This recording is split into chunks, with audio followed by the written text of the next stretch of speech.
Hi there, we're now with the Ethereum and Wyckoff session, and if you were at the Bitcoin session just a few minutes earlier, I've added a comment as well as a post because I forgot to mention the Keltner squeeze, the Bollinger Band Keltner squeeze shows a squeeze is happening, so an imminent move may happen with Bitcoin price, so be careful with that. So back to Ethereum here.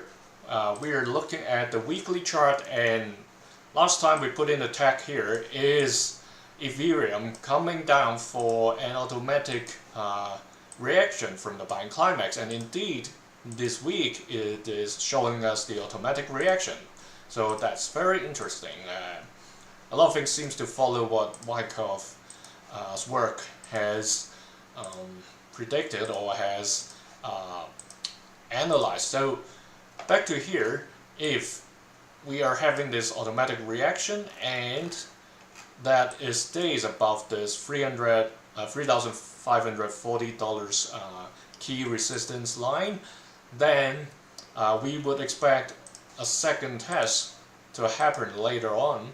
A second test may or may not happen depending on the market sentiment and like market demand of things. There are some positive news around Ethereum, and if there's no negative or bad news coming out, that's a highly possible scenario that we will see a second test. And obviously it depends on how deep this automatic reaction goes, right? So looking at what we had here during March last year, we had a buying climax at the similar level or almost same level as what we have now, and the automatic reaction, sorry, my face is probably blocking the buying climax, so let me repeat. I was referring to the left of the chart here, that buying climax back in February-March last year. Now we're seeing something here that are of the same or similar level. Last time the automatic reaction drops all the way down to a very low point, testing the green support line. So that was what happened over the course of like a month and a half before the price returns to a second test. So this time, which level will it stop at? That's the big question, right? Is it going to stop at the blue, the light blue, or the green level? So all these three can happen. It depends on if we look at the volume at that period. The volume stayed pretty high over the course of that drop, and only lowered when it were like starting to stabilize and then do the second test. Right now we see a volume decline pretty quickly. So if we look at this red bar over here, even though we still have 2 days and a little bit left, the red bars over there were way higher, almost like 40% higher than what we have today. So hopefully this is a good sign for Ethereum that it doesn't break this first blue support line at 3,540 and then rebound and retest the purple line at 3,940.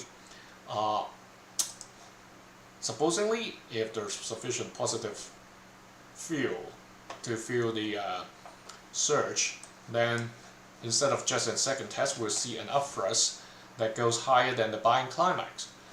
So that's the big picture for Ethereum for now. If we go to daily, over here in daily, previously we put in these two tags over here.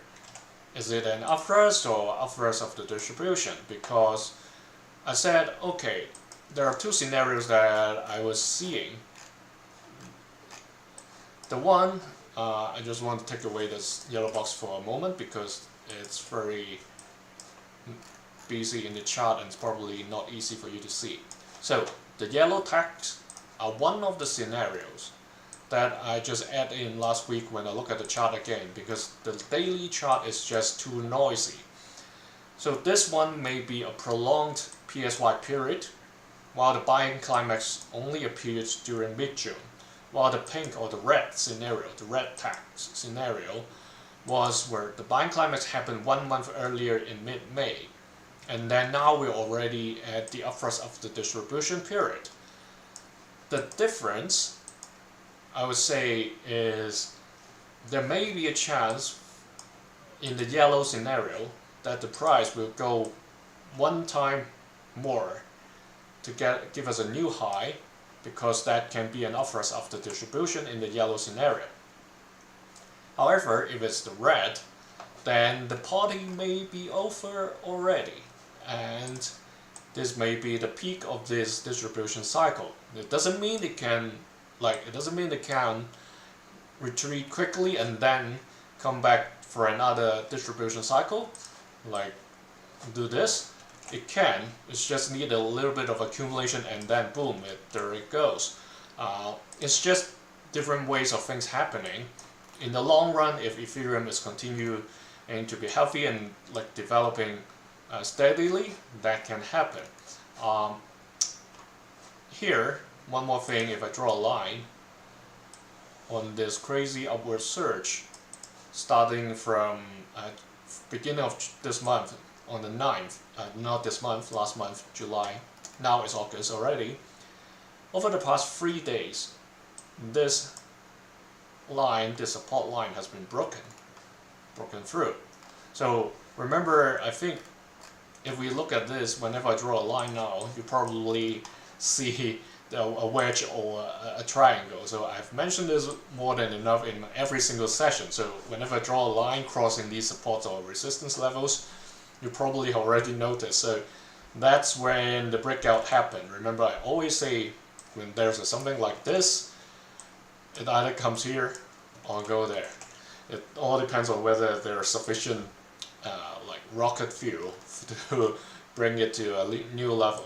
So back to this point, given this already happened and now it's testing the blue support and the volume seems to be getting higher, if it goes further, this support won't be able to hold. So looking at the Wyckoff pattern, both UT and UTAD, if there isn't any support or positive news to support the growth, both of this can end up coming down drastically. So a more mild way is to have some LPSYs, so it doesn't fall as sharp as quickly like a roller coaster fall. It can come down, has the support level, bounce a little and another bounce, just like what happened here, right? You see it come down, it come down to the light blue support level, bounce up, and then it immediately come down and bounce a little on the same support level before it comes to the other two support levels and do a horizontal trading and another two support levels. That's a milder move. If there's no crazily bad news coming out, that's a likely case to happen, to bounce between those support levels. So as of this moment, whether you are a bull or a bear, probably if you are a bear, then you might have already entered your order at some point. As again, set your stop loss because rebound may happen, and the horizontal trading could probably like drive some people away or scare some people away, confusing people whether it's going to rebound or it's going down. If it's the red scenario, more or high probability that it's coming down. If it's the yellow, it's 50-50. So be very cautious now. If I look at the like Bollinger Band Corner squeeze, currently there's no squeeze at this moment, but the purple lines are coming together. So you see the top one isn't that steep, but the bottom one is coming up very quickly. So there may be a squeeze happening in the next few days before our next session. So if that happens within the next few days, well, this, by the way, this Bollinger Band Corner squeeze is free on TradingView. You can switch it on your chart. So if you notice that it is happening, be very careful of a drastic price move, much like what we have here. The squeeze happened during the beginning of the month and we had this drastic price move upwards. But then there were also times where we have a squeeze and then there were drastic price moves one after another. So 4 consecutive times back in December 24, February 25th, 2 times, and then March 25th. So be really cautious what's coming if the squeeze happen in the next few days between our sessions.